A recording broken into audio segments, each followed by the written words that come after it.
They've spent virtually their whole professional lives working for the Chicago Tribune. But now they've gone, and they're looking to what's next. I am not going to be out there looking for other positions necessarily. I think I'm going to be looking for other projects, maybe. Well, it's a big question, obviously. It's a question my wife likes to ask me. Columnist Eric Zorn started at the Trib in 1980. Cultural critic Steve Johnson started 6 years later. Now they're both among the more than 36 editorial staffers to leave, taking buyouts offered under the Tribune's new ownership, Alden Global Capital. I'm Charlie Meyerson with Rivet 360 and ChicagoPublicSquare.com, and this is Chicago Media Talks, a show in which people in Chicago media talk about Chicago media. We're recording this on Clubhouse before turning it into a podcast. If you're listening live, we'll be taking your comments and questions. Just tap the raise your hand icon at any time. But right now, here's my co-host, my friend, my Rivet 360 colleague, journalism strategist, Sheila Solomon. What's it like to leave jobs you've held almost your whole adult lives, Steve? It is very unsettling. It, was a momentous decision, and it followed kind of years of staff diminishment at the Tribune, where we had one opportunity after another to take a buyout, and I always prided myself on holding on and toughing it out. But this time, the offer was perhaps a little too good to refuse, and the prospects on the horizon were maybe not as bright as I would have thought previously. But yeah, I'm unsettled. But as the departure date became more and more clear, I started to feel, I think, a lot lighter in my being and kind of happier and more at peace with it. When you say on the horizon, what did you perceive on the horizon that affected your thinking? Well, I the new Tribune owners, Alden Global Capital, have a track record of continuing to shrink the newspapers that they own. And, it just didn't make sense to me to hang around to be a part of that. Well, I had done some research because I wanted to see, well, will there likely be a place for me in the Alden Global Capital Tribune? And what I saw as I looked at the papers that they control is that they don't have a lot in the way of staff columnists who just do opinion the way I have done for the last 35 years or so. My thought was that there's going to be a target on my back because, as Steve points out, Alden has a track record of cutting newspapers, cutting staffs. That's certainly no secret. And I just thought, as Steve did, that this was the buyout to take. Now, both of us have been declining buyouts, I think, since 2007. Steve, is that about when the buyout started, I think? Yeah, I think that was when it really began, kind of when Sam Zell took over ownership of the paper. Right, and every time I thought, well, I love this job, and I'm going to hang on because I don't think they're looking to cut people like me. And this time I thought that they probably were looking to cut me. And so I thought, well, I'm still young enough to maybe go off on some other directions, and I still have the energy and the fire to keep doing this. And I've said this, and I even said it in my farewell column. I didn't really want to leave. I loved doing what I do, and I would have gladly stayed on if they had given me a nod and a wink and said, "You're fine, we want you to stay." But they did not want me to stay, I don't think, because they certainly made no overtures to me in that regard. So I'm more and more convinced that I made the right decision. And I wish all the people who stayed behind all the best, because there are some great journalists and great editors who are still there trying to put out a newspaper. And I think they're doing an amazing job and will continue to do that. But I don't think that I was going to be part of it. What was the high point of your time at the Tribune? We'll start with you, Steve. Oh, boy. Well, probably the 2-decade-long, I was here 35 years, and I did all kinds of jobs: metro reporting, feature reporting. I was a Sunday magazine staff writer, not a thing a lot of people in American journalism can say anymore, because we've all aged out of that, the era of Sunday magazines. But the 2-decade-long stints I had, the first one as television critic from about 1995 to 2005, And then in the last decade, I kind of stumbled my way into becoming the museums and culture reporter at the Tribune, and that was dynamite. You get to cover and witness and learn about and be backstage at one of the great museum cities, cultural cities in the world. I mean, these are world-class institutions, and it was fantastic. Eric? Well, on a personal level, I have sort of two highlights. And one is early in my career, I was working in the suburban offices with people like Steve, in fact, with Steve. And that was just, there was a great esprit among that staff. And it was sort of a magical time in terms of the people that I worked with. And the editor that we had then, Owen Youngman, who moved on to Northwestern, was just this terrific editor, and it was inspiring and wonderful. And even though the stories maybe weren't as vital and earth-shaking at the time, it was just a great time. And then in my last few years here at the paper, I've been on the editorial board. I'm not actually on the board, but I answer to the editorial board editor, and I go to all the went to all the editorial board meetings. Excuse me, speaking in the present tense. I've got to get used to the past tense. That I would go to these meetings and just kick around the news with these bunch of really smart people who are really engaged with the news, and that was another sort of small department and a great spirit. So those were sort of the personal highlights. Now, the professional highlights, I did a lot of work on the death penalty and justice issues over the years, and then there were some real highlights in those cases when people were exonerated and freed after the work that the Tribune had done and that I had done. Now, I never really know how much credit media gets in these kind of situations, but those were highlights. So really, another thing that really stands out was covering the trials of Governor Ryan and Governor Blagojevich. That my deadlines were such in those days that I was able to go to those trials and write columns off them like they were sporting events almost, and that was really a lot of fun too. Well, with high points, there must be some low points. So, Steve. Boy, that Rosemont Bureau was a nightmare. Oh my God, there was this guy from Michigan, and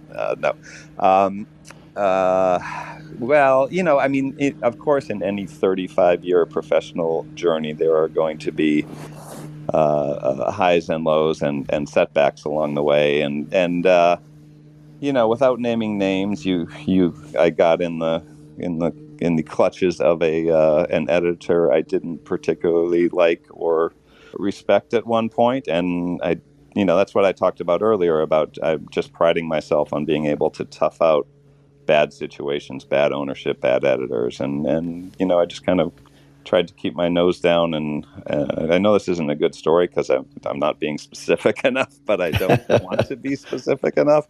But really, it was just it's interesting. I don't know if people doing newspaper journalism now will have that luxury of being able to think, well, this will endure and I can just tough it out and things will get better or change in some way.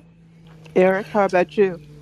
Well, I wrote about one of my low points in my final column, which was when I was angling to become a Sunday magazine staff writer, the way Steve got to become. It was at the time, as Steve indicated, it was like an amazing job to have. You would have like a month or 2 months to work on these stories, and they would get incredible play with incredible photos. And I was writing in Tempo and covering the radio industry and writing feature stories, which in those days involved a lot of author interviews, as I remember.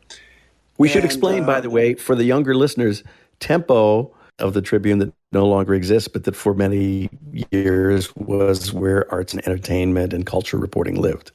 Yes, it's really the predecessor to today's A&E section. And so one of our national correspondents, without my knowledge, volunteered to write a massive Sunday magazine article about the radio industry, which I was writing a column on. And I just picked up the paper one Sunday and I saw this article that had basically he just jumped on top of my beat, and he'd written for the Sunday magazine where I really wanted to be working. And this irked me to an unpleasant extent. And I fired off a note to this colleague who wrote this article that was not kind. And I got called in a couple days later to the feature editor's office, and she pointed out that this correspondent was a great friend to the editor-in-chief, And then she said that I was being transferred out to the suburban bureaus, that I was not going to go to the Sunday magazine. I was going to go be a general assignment reporter in Hinsdale. That was a very, very low moment for me. I considered quitting. I considered looking in other cities, other papers.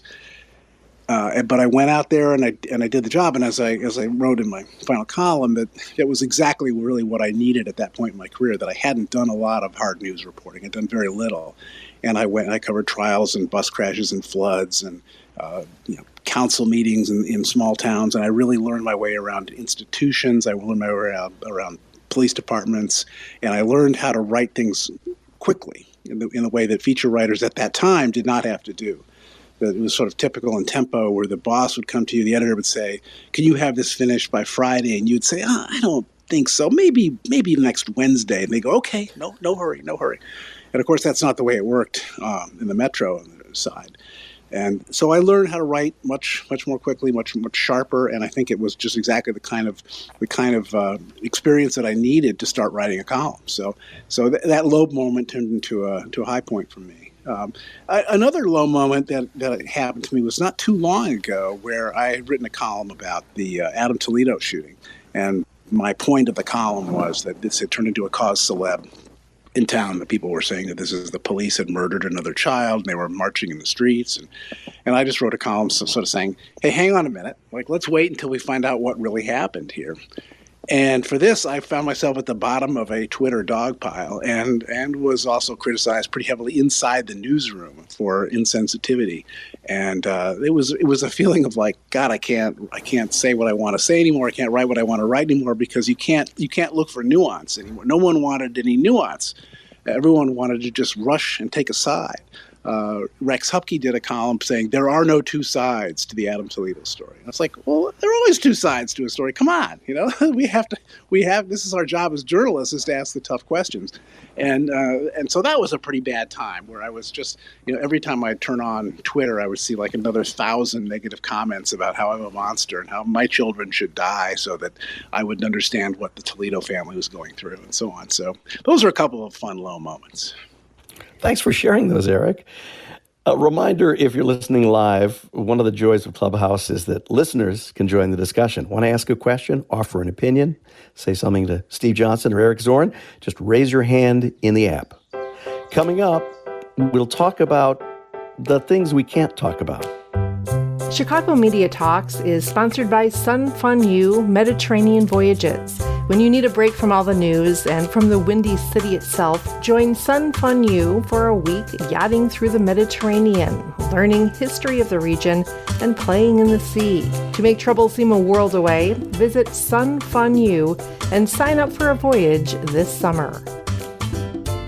We have a questioner from our Clubhouse audience. It's Mark Smithovus. Mark, welcome to the show. Hi, Charlie. Thanks for having me. I'm a Chicago resident, longtime reader of many of the folks that you have on today. I just wanted to ask what post-Tribune your plans might be, especially now that in Chicago's media environment, we have a number of these young startups like Block Club and City Bureau. Is there a future for a collective? Maybe some of you would want to join up or create something similar down the road. I'll field that first, if you don't mind, Steve. Yeah, I've heard from a number of people who've been emailing me in the last few days making this exact suggestion, that we should get a group of expat Tribune writers and commentators to form a news and commentary site that would address the Chicago audience. And my answer is, I think it's a fun idea.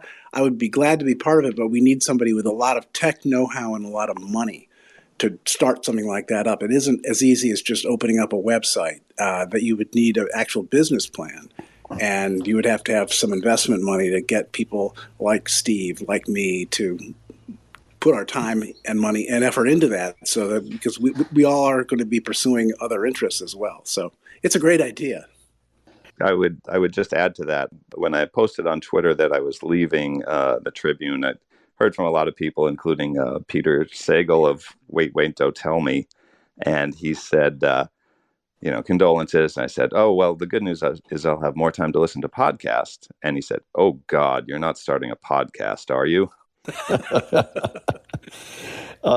Sheila and I are both ex-employees of the organization now known as Tribune Publishing. Matter of fact, I was hired by the same person who hired you guys, Owen Youngman, great boss.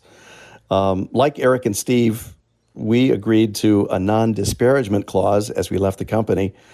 So let's deal with, I don't know if it's an elephant, it's maybe a pachyderm of some sort. What can't you talk about? Steve? I think that the terms that we left under, and this is standard when anybody leaves a company, especially with a buyout, you get a separation agreement, right? That's no secret. And those often contain mutual non-disparagement clauses. You don't say bad things about me, I don't say bad things about you. I think really I just have to say that it's not a thing I can discuss in any more detail. Eric? Yeah, I mean, part of the agreement is that we don't talk about the agreement, and this is something that's very common in business around the country, and I think it's a little odd that a newspaper that is so free to offer critiques of people that doesn't want itself critiqued, and is all about open records and openness and transparency until it comes to the terms of separation. But here we are. If you can't disparage the present management, can we go back in history of all the previous corporate leadership on your watch? The old Tribune company, and then the Sam Zell post-bankruptcy years, and then on into the what's come since then. Can you assess which leadership was the best? Steve? I thought Anne-Marie Lipinski was a terrific managing editor and editor through the 90s and into the 2000s, Pulitzer Prize winner herself. Going up the ladder, the company made obviously a big mistake when it leveraged its future to buy the LA Times, and that's what kind of started us on the spiral into Sam Zell ownership, and then the subsequent regimes that have run things since then. So that, I don't pretend to understand high finance, but that one did not work out. If you had to compare Tribune management under Sam Zell and Tribune management under Michael Farrow, who followed the Zell era, if you had to pick one, which one would it be? Pick your poison, huh? Steve is exactly right in diagnosing the problem, which is that it really began with the purchase of the LA Times and that outreach. And of course, and that was right around the same time that we were just getting clobbered by losing classified ads and other display ads, and by social media and the way social media sort of took over as people's front pages and so on. So it was sort of a double whammy between those two things. So it's very hard. It's very hard for me to compare the Zell regime. I mean, the Zell guy were. I mean, I think we can disparage them, but they were kind of crazy. And there was a very unsettling and very weird time. And when they left, it was people were celebrating. The subsequent regime under Farrow was not nearly as crazy as. While I'm not sure what their values, and so if you compare their values and compare their impact on the product, but boy, those Zell years were disorienting. Steve? Yeah, they were, and then. Farrow came in. It was sort of like two different sets of wacky ideas. You had Zell and his, no offense, Charlie, the radio people he put in as top executives, who just sort of thought they could promote and say they were changing and make everything new and fresh just by doing some PR and changing a few things around the margins, and they quickly realized that wasn't the case. But then, Farrow came in from the tech business, and he was utterly convinced he could find a tech solution to the problems besetting the newspaper industry. And that famously gave us the eternal name Trunk.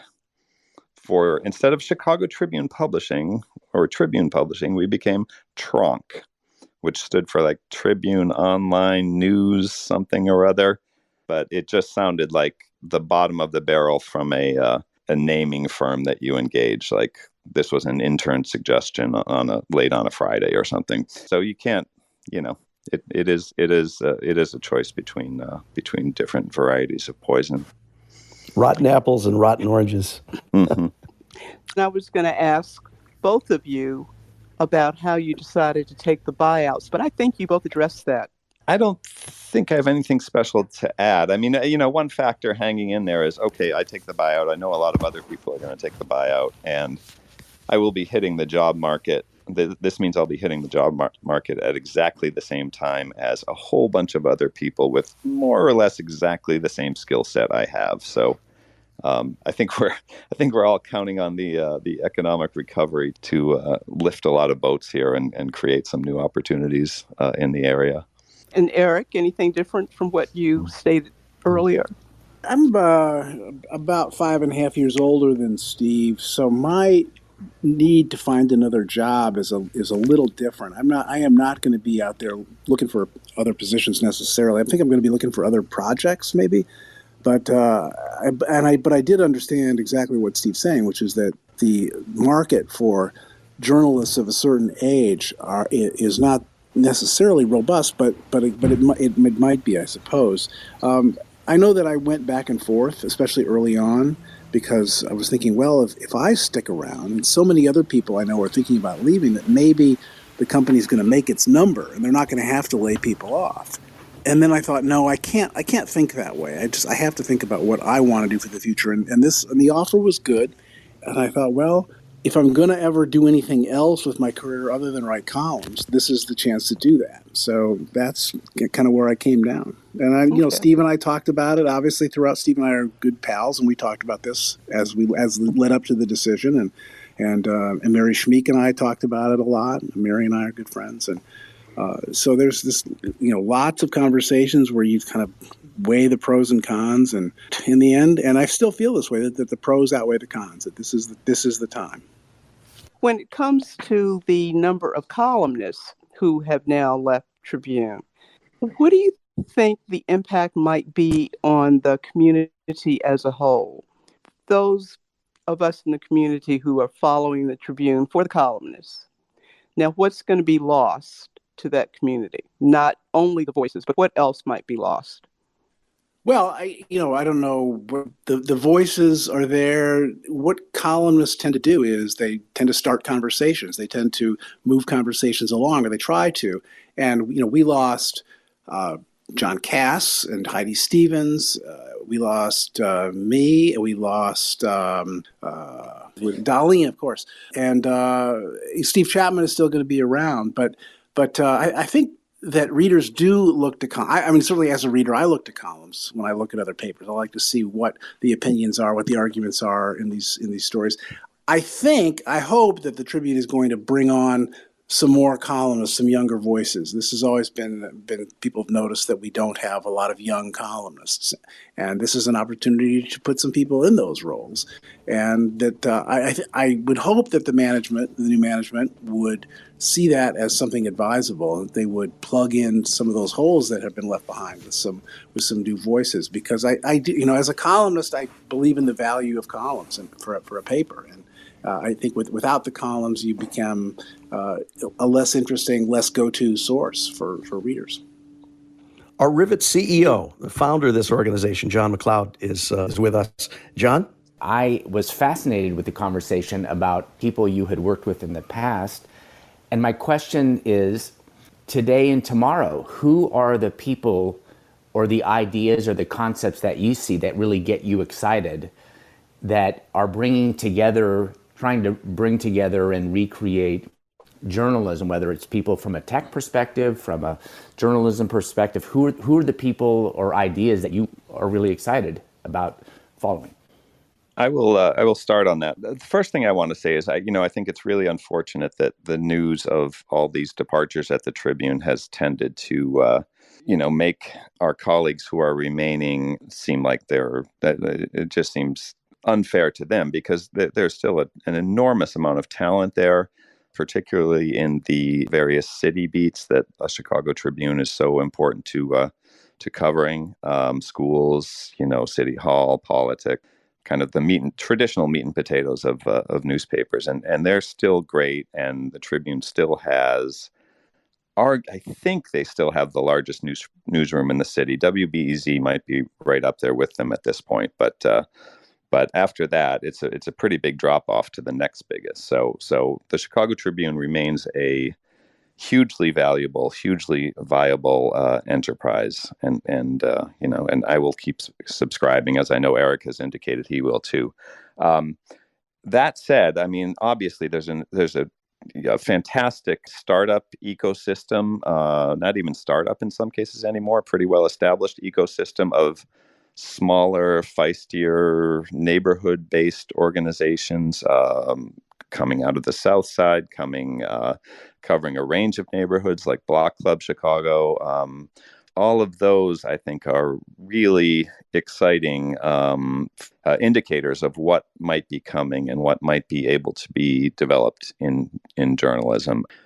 Do they ever get to the point where a Chicago Tribune was, where it kind of dominates the city? I don't see that happening in this day and age with so much kind of diversity of interest and competition for attention and all that. But I do see them adding just a tremendous diversity of voices and interests and angles, kind of life experiences that, to be honest, we didn't often have at the Tribune. But it will be exciting to see how these organizations compete against each other and feed off of each other going forward. I agree with what Steve said. I think some of these smaller digital news operations are very promising. What seems to be lacking in all of them at this point is analysis and commentary. I think it's maybe deliberate, but a place like Block Club and Tribe and so on, that they don't have columnists, they don't have opinion writers to go along with what they're offering on the way of news, and I do think people look for that. Mark Kunkel at Patch is someone who does do some columns and commentary, and I would think that for any news organization to get truly robust, truly influential in this town, they need to have a mixture of analysis, investigation, and just like shoe leather reporting. You need all three. As I look at the landscape, what would excite me would be a more robust, more full service sort of online publication that would deal with the kinds of cultural and sports issues as well as the political and civic issues that are going on. So it'd be something that would actually be a go-to source first thing in the morning, that kind of thing. I have a feeling that, Eric, that might be a function of where the funding is at this point. Nobody wants to pay for people's opinions at the foundations and such that do a lot of the funding for these startups. Eric is going to have to leave us a little bit early, so I want to give him a chance first. We'll come back to the rest of us. But Eric, before you take off, final thoughts? Well, my final thoughts is that I am extremely grateful to the Chicago Tribune for pulling me out of college and giving me a summer internship and then giving me all the opportunity that I could have possibly asked for throughout my career to make the mistakes and make the impact that I was able to make. And, I've always said that anything that I haven't accomplished as a columnist is my own fault. It's not the fault of any of my editors holding me back. They gave me a life here in Chicago. They gave me the opportunity to meet my wife. They paid me enough that I could raise kids and send them to college and do all those kind of things. And I look back on these 41 years with an enormous amount of gratitude. And they also gave me a whole bunch of great friendships. And certainly Steve Johnson is one of my great friends from the paper. And so I look back with just an enormous amount of gratitude. And I could spend a lot of time being bitter about these corporate overlords and so on, but and what's happened over the years. But I know that this is a really tough time in our industry, in this industry, and I feel like it's a good time for me to get out and see what else I can do. It's been a wild ride, and I wrote 4,700 columns, and some of them were pretty good. And some of them were forgettable, and I will look back on this career with gratitude and pride. So Steve and Eric were among the first Trib staffers to launch blogs. What do you remember about that time, Steve? Yeah, boy, blogs. Everybody remember blogs? They were going to change the industry and change publishing. Eric was even more of an early and fervent adapter than I was, and I sort of followed his lead in starting up a blog that I called hypertext. And, it was sort of a catch-all for things I was writing for the paper, other stray thoughts. I remember I posted, or I reposted, the highest traffic I ever got. I reposted a critical piece I had written as TV critic about Steve Irwin, the Australian kind of animal guy. And I reposted this critical piece after he died, just saying, hey, look at this. And it kind of turned into an international incident, blowing up the blog. Yet I was still not able to monetize that blog traffic. So that's kind of how that went with blogs, and they, I think they sort of faded into the woodwork from the Tribune, like many other rabbits we chased over the years. Every 4 or 5 years, it seemed we were pivoting to video, or we were pivoting back to the suburbs.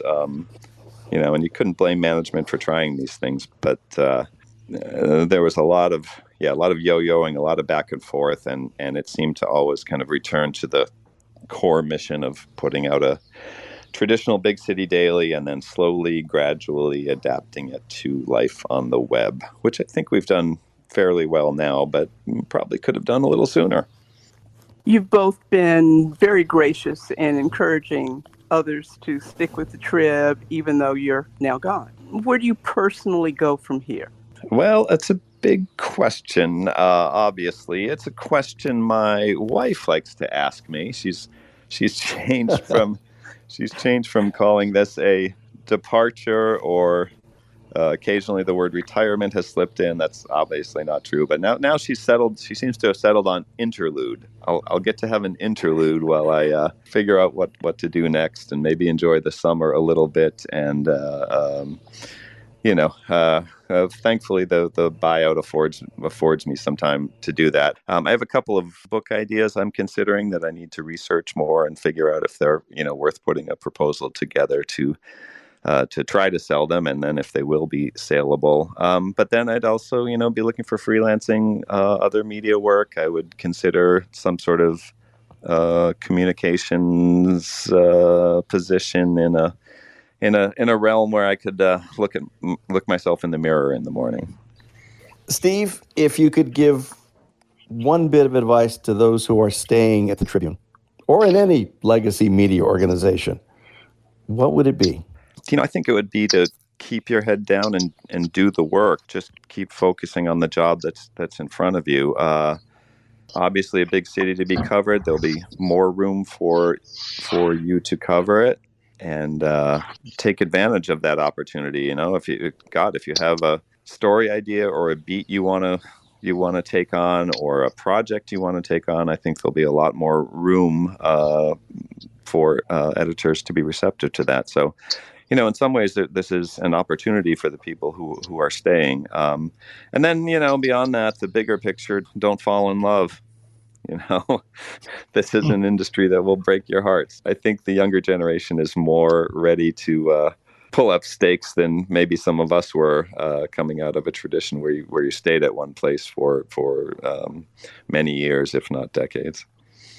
Steve, what do you mean when you say you think there'll be a lot more room? Well, I just think, a lot of people who've traditionally had beats are leaving those beats. And, the way a newspaper typically works, Eric alluded to this before with his kerfuffle over the radio beat back in the day. The person on the beat wants to have first dibs on all the stories. When I was covering museums, I wanted first dibs on all the museum stories. And if someone else wanted a museum story, that's fine. And I realized it's a big world, but I just needed to know about it first and make sure it didn't conflict with something I was planning on doing. And so, I think with, some of the beats opened up, not being filled, I just think there'll be opportunities for people to dig around and find other stories. And this also goes hand in hand with a perhaps definitely belated recognition at the Tribune that we have not done well enough at covering a lot of communities, particularly on the south and west sides. And so I think, there are vast realms there that need to be explored and covered and given a voice in the Tribune's pages. I almost said our pages there. in the Tribune's pages. So I do think it's a big open world in a lot of ways. Well, gee, that sounds like a perfect segue to asking you what your final thoughts are as we wrap up the show. Boy, as I listen to Eric say farewell or say his final thoughts, they almost exactly echo mine. I came to the Tribune straight out of college as an intern, and I could write well and I could report fairly well, although I didn't know all the ins and outs of it. I certainly didn't know how to cover institutions and talk to cops and city officials and all that traditional stuff you had to do. So the Tribune in many ways afforded me that education, and that education was painful at some points along the way. When you're out in the suburban bureau covering another hearing on a landfill, you think like, oh my God, they don't recognize my true genius and I'll never get anywhere in this business, and maybe I should have done computer science like my mom said. But similar to what I said before, you kind of keep your head down and keep going and sort of gradually figure out that you're learning things. And I was lucky enough to figure that out before I got too impatient and got more opportunities and have no complaints about my life at the Tribune. I got to write, a vast majority of what I wanted to write. He met his wife while he was working at the Tribune. I met my wife while we were working at the Tribune together. So that's been great. We've raised 2 wonderful boys and been able to bring them up comfortably. It's all in all, it's been a pretty good ride, and I hope it continues, but in a different car. Charlie, what are your final thoughts? I'm still paying for the Tribune and the Sun-Times. Lots of great journalists, as Steve and Eric have both noted, are still on the job with both papers, and they do excellent work. But I will say this, if the losses at the Trib prompt a few more readers to try the Sun-Times, which despite a lot of people's perception, I'm surprised, does excellent work despite having suffered similar waves of cutbacks over the years, that wouldn't be a terrible thing either for the Sun-Times to get a few more readers. Sheila, what about your final thoughts? I'm not planning to stop reading the Chicago Tribune and supporting my former colleagues. Been doing that ever since I left the paper, and I feel the same way about the Sun-Times. But I love how today's technology makes it so easy for me to enjoy so many more local and national and international outlets and platforms, such as podcasts. And I remain excited about what's coming next. Our guests on this edition of Chicago Media Talks, recorded live on Clubhouse, June 28th, 2021, have been Steve Johnson and Eric Zorn. You can reach Steve via email at stevej999@gmail.com. Eric's at ericzorn@gmail.com. Sheila Solomon's at sheila@rivet360.com. And I'm Charlie Meyerson. Join me for a roundup of news 10 weekday mornings at chicagopublicsquare.com. And be here again Mondays at 1 for more Chicago Media Talks. For Sheila Solomon, producers Ron Brown and Mike Hoffman, and everyone at Rivet 360, thanks for listening.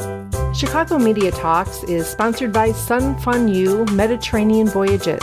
When you need a break from all the news and from the windy city itself, join Sun Fun U for a week yachting through the Mediterranean, learning history of the region, and playing in the sea. To make trouble seem a world away, visit Sun Fun U and sign up for a voyage this summer. Rivet 360 makes podcasting easy. Want help with your podcast? Visit rivet360.com.